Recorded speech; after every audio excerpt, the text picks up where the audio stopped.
Reno, Nevada. When the Caldor fire swooped down toward South Lake Tahoe in California, Melissa Benavides and her family knew it was time to go. Her husband, a municipal firefighter, urged Benavides to pack up their 3 children and head to safety while he stayed behind to work 12-hour shifts. Benavides, a teacher, tried to make the experience fun for her family. They headed south to the Santa Cruz boardwalk and visited relatives in the San Joaquin. Despite her best efforts, Benavides' children felt the stress of displacement and uncertainty.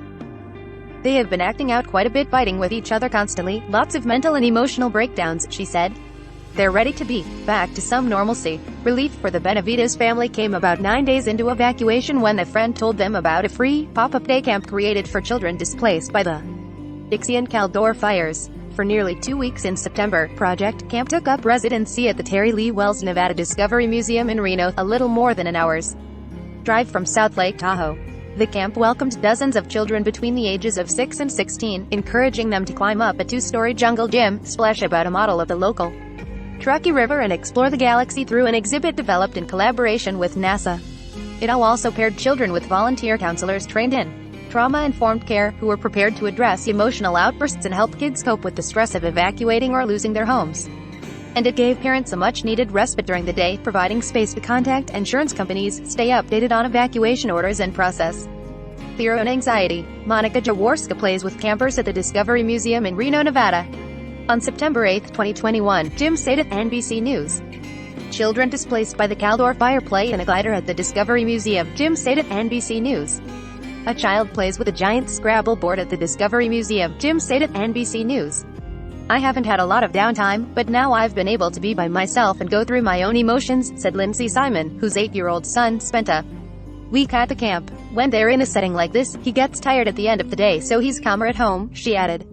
Otherwise, it's just chaos, and it's not. Natural disasters affect some 175 million children across the globe every year, triggering lasting consequences that can include anxiety, depression, and post-traumatic stress. Chronic mental health problems have been observed in children up to 4 years after a major disaster, according to a 2015 study published in the Journal of Child Psychology and Psychiatry that looked at the long-term effects of hurricanes and the 2010 Deepwater Horizon oil spill in the Gulf of Mexico. Prolonged or repeated exposure to natural disasters, such as wildfires, hurricanes, flooding, and even drought and heat waves, can also affect a child's ability to learn. According to research published by the Society for Research in Child Development, trauma can change a child's brain anatomy and function, making learning, memory, and concentration more difficult for young people. We know that kids are one of the most vulnerable populations when they experience natural disasters, said Betty Lai, a professor of counseling, developmental and educational psychology at Boston College. They really depend on adults to help them through these situations, but they also have fewer experiences to make sense of what it means when your world is turned upside down. Each child reacts differently to traumatic events. Where one might act out for days or weeks, another might bounce back almost immediately. The difference often comes down to previous experiences and how parents are handling their own stress, according to Melissa Breimer, Director of Terrorism and Disaster Programs at the UCLA Duke National Center for Child Traumatic Stress. It's not about the numbers but the severity and intensity of events, she said. A kid is going to be more impacted if they lose their home or lose a loved one. This year, with dozens of wildfires raging at the same time as hurricanes, heat waves, and the COVID-19 pandemic, families are forced to tackle multiple traumatic events simultaneously. Having a plan and sharing those preparations can help both parents and children manage the initial shock of being suddenly displaced, Breimer said. Encourage kids to pack their stuff so they have comforting items, she said. Younger kids feed off their parents, and if parents are coping well in a disaster, that will help kids cope. Giving both parents and children space to be themselves is one of the goals behind Project Camp, according to its founder. Children displaced by the Caldor fire eat lunch at the Discovery Museum, Jim stated NBC News. Henry Meyer with Project Camp reads a book to campers at the Discovery Museum, Jim stated NBC News.